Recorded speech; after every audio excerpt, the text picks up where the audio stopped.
I chose this campaign because I really wanted to talk about the fight that the LGBT movement have had in their cause for equal marriage in the States. And what I love about this campaign is it's not about flashy imagery, it's not about a sweep you off your feet brand, but really I think it's a story of courage, of determination, of doggedness, of transformation, and ultimately about connection to our fellow human beings. The way their story unfolds is one of, firstly, spectacular failure, followed by doing their homework and really thinking about their messaging.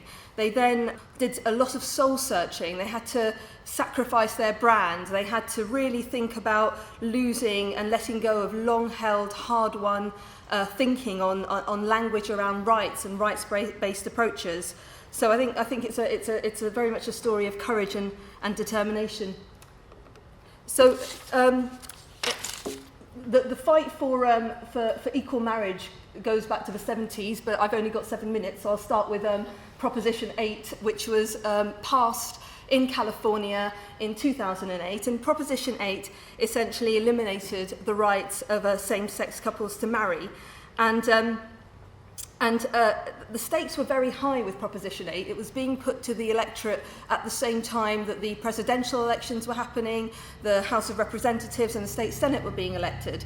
But the feeling was also positive and quite high. There was Obama in the mix, there was a feeling of progressiveness, and of course it was California, so what was there to lose? However, Proposition 8 was passed, which was a spectacular defeat for the gay rights movement, and it was passed by 52% of voters at a vote rate of 14 million. So it was passed fairly convincingly, with only 47% saying that they were against Proposition 8. And the movement describes their feeling after Proposition 8 was passed as feeling defeated, really downhearted. They just wanted to go home and give up. And they kind of felt that if they couldn't win in California, where could they win? There was just no point. But they didn't give up.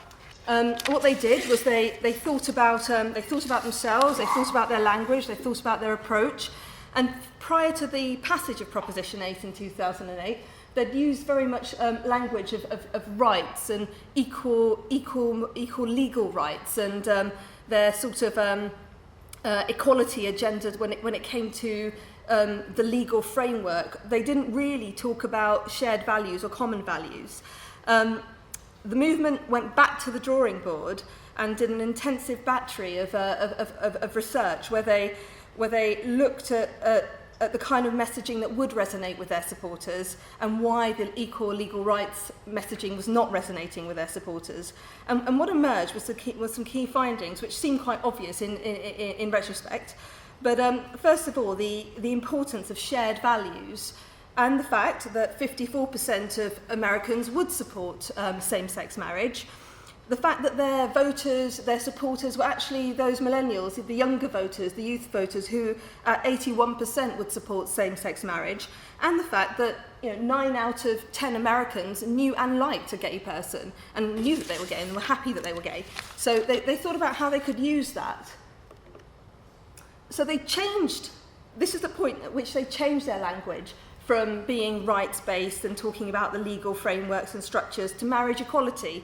And they really use marriage equality to connect with universal common human bonds, so things like love, honour, family, values, commitment, children, values shared by all Americans, things that we can all relate to and feel passionate about, everyone having the right and the opportunity and the access to. And they were ruthlessly disciplined about how they used that messaging. They gave up on the equality, rights, legal messaging that they'd used in the past and really reclaimed, or claimed rather, the term marriage. They used it as their own.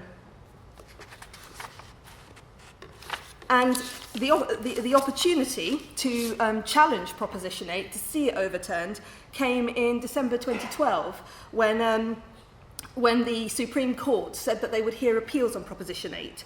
So the movement came together using their newfound narrative. They had this signifier here, the red equals sign, and the logo marriage equality, to really build a phenomenal media campaign, thinking about their demographic, thinking about the younger people, thinking about the fact that 9 out of 10 Americans know a gay person. So they launched 3 national tele-ads. They really use social media to a significant extent, tens of millions of followers and Twitter interactions and impressions.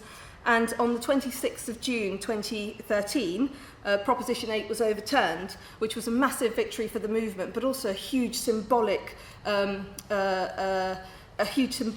opportunity for gay rights across the world.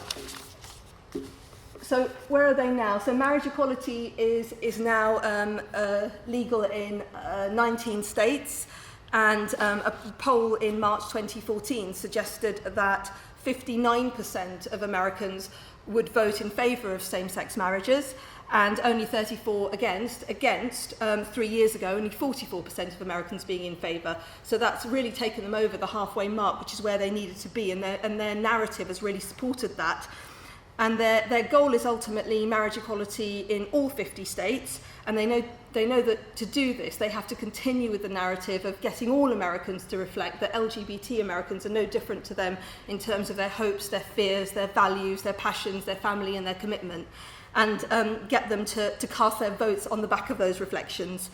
So the campaign, from feeling cautiously reinvigorated after the research, they've now gone to feeling very, very positive and cautiously bullish, they tell me. So I think there's something very heartening to be drawn from that. So the reason I wanted to share that is because I think it's a small story of triumph and diversity, and actually just overcoming feeling in the depths and thinking about how we can unite together and win the day.